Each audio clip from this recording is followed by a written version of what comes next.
Time now for sports on 104.7 The Cave. Here's Ned Reynolds. Mike, the intern, Ned Reynolds, back in the studio on a Thursday morning. So I never bet against or for my Kansas City Chiefs. They're too close to my heart. Actually, any team, to be quite honest with you. If I like them, I don't never put money on that game ever because my emotions. It is chocolate chips. I'm sorry. I don't know how many times you have to correct me, but I never put chocolate chips on it because it's too. I get already too emotional just watching the game as a fan, let alone putting chocolate chips on it. Cocoa nibs. But I know you got your finger on the pulse. What are the guys in Vegas saying? You don't understand the excitement of watching games when you have a little chocolate chip or two riding on the game. You have an altogether different outlook on things. Oh, I know you do. The Chiefs are a 9.5-point favorite. I'm a little bit surprised it's that large. Denver's been playing very well, but 9.5 is what they put, and the over-under is surprisingly low, 46.5.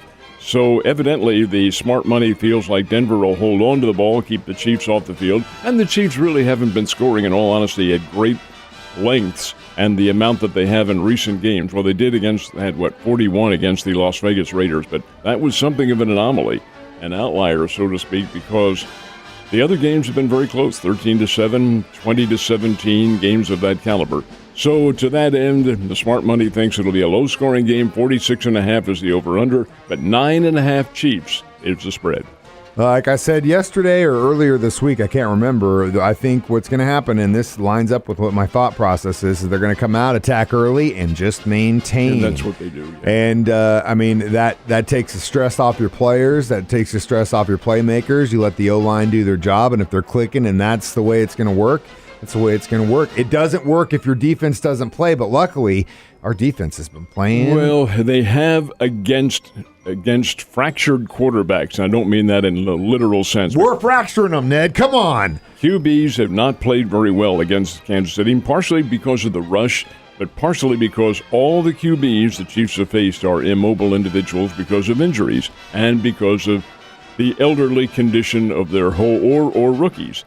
But the fact is, they'll be facing a pretty good one here. Teddy Bridgewater can move. He can throw the ball. He has Denver on a roll. Heck, they walloped the Dallas Cowboys a couple weeks ago, rolled over the Los Angeles Chargers big last week. So while they are an underdog and while they will probably lose, they're going to give the Chiefs a pretty good little battle. They are going to give the Chiefs a pretty good little battle. Tonight, Thursday Night Football, Cowboys-Saints. Cowboys have lost 2 in a row. Saints have got an issue at quarterback. It's kind of like a repeat of last week. You got 2 wounded animals that are just going to be battling it out. And the Cowboys will not have their head coach. He's out because of COVID, as is a member of their staff. So they are really in a telltale game here against the Saints. The Saints haven't been very good at all. Philadelphia blew them out of the ballpark a couple weeks ago. They haven't played good, solid football. They're a down team this year, but neither has Dallas. After all this hype about how Dallas was headed for the Super Bowl because they're playing so well, the Chiefs took a lot of starch out of them, and they haven't played very well since. The Raiders beat them on Thanksgiving Day. Well, now they come in tonight to play the Saints. The Saints,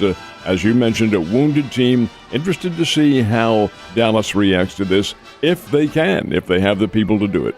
We'll see who's the interim coach for Dallas. You know who's calling the shots? The defensive coordinator. Okay, so he's the one who's going to step up and do it. Well, we'll see what happens, man. Like I said, I was one of the first, and I'm not the biggest Dallas fan in the world, but at the beginning of the season, I was one of the first people to stand up and say, these guys are the real deal. It's any given Sunday all season long, my man. That's the way this season has gone. So most of the time I have to stop Ned from beating everybody up, but in January I think I'm just going to have to let you loose at this big event. Well, it will be very big for boxing aficionados because it's not a ring event. No, but it's a banquet. It's a banquet that's coming up to benefit Smitty's Gym over on South Scenic in Springfield. Daryl Smith has the boxing club over there, and he has arranged on January 8th to bring in the former world heavyweight champion, Larry Holmes. Oh, hey, all right. Larry Holmes owned boxing from the late 1970s right through, the advent of Mike Tyson through the mid-1980s. And Holmes was a great champion. He'll be here to speak, talk a little bit about his boxing career. We'll watch some of his boxing highlights. And that's all going to occur on January 8th. At Houlihan's up on North Glenstone here in Springfield. Should be a lot of fun. Tickets are over at Smitty's Gym, 648 South Scenic. It should be a very memorable evening. I think most of anybody in boxing remembers Larry Holmes. Oh, yeah. Hell yeah. Well, we got the same last name. And if I give you some boxing gloves, you think you'd sign them for me?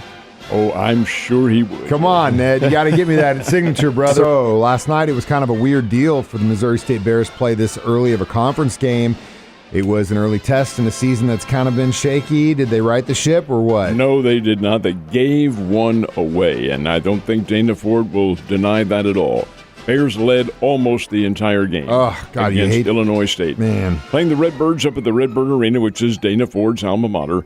But they're playing well, shooting the ball well, shooting at a very high percentage. Gage Prim is having a big night. He ended up with 27 points and I think 13 or 14 rebounds, somewhere around there. And the Bears have the lead with 3.5 minutes to go, have a lead of 9 points.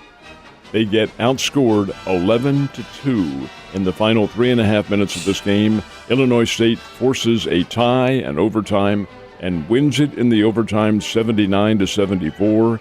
Boy, these are tough games to lose. That's a conference opener. There'll be, of course, many more conferences, many chance to right the ship.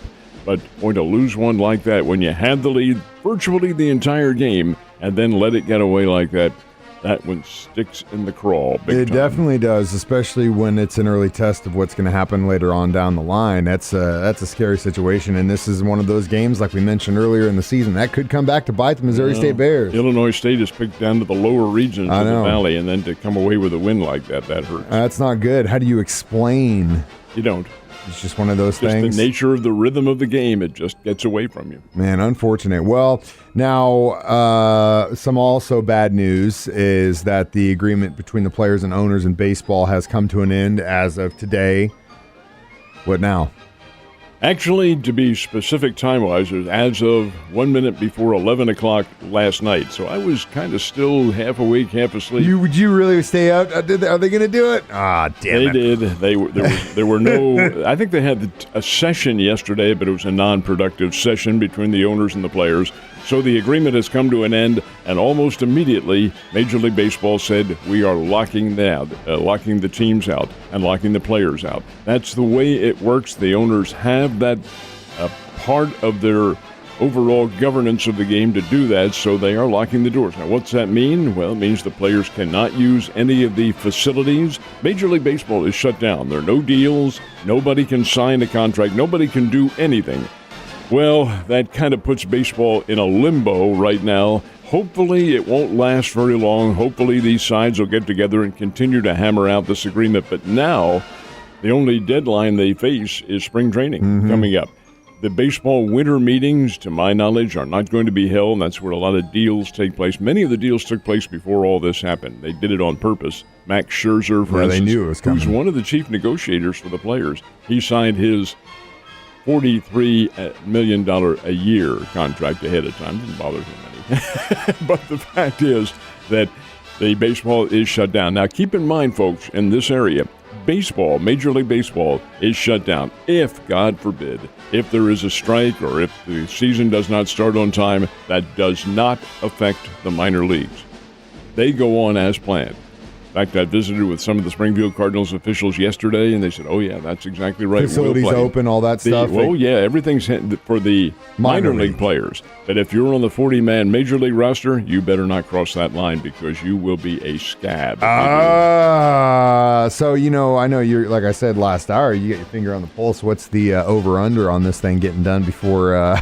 I'm going to guess, just as a guess, maybe an optimistic before guess. Christmas. No. Before Valentine's Day. Which is February 14th, I would hope before Valentine's Day. Okay. So we can hearts and flowers. That's what I'm saying. Well, hopefully you get a big box of chocolates and a new contract between the players and owners wrapped up with some roses. All right, I'll make sure that happens. I'll lead a trail of rose petals to the contract for you when you walk in here.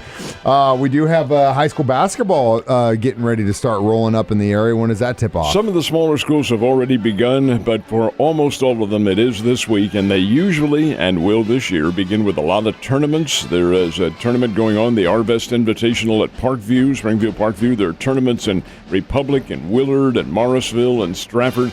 There is all level of prep basketball going on. And it will continue right through the holidays. Of course, you have the blue and gold. Then later on, the Bass Pro Shops Tournament of Champions is here. That should be an absolute dandy in mid-January. And right on through into the state championships, which are, again, in Springfield. Thank you, sports fans. Man, so much competition coming to the area. I love it. I love it. I love it. Well, Ned, I will start working on your Valentine's Day gift now. I'll make some phone calls. You have a great Thursday. I'll see you tomorrow.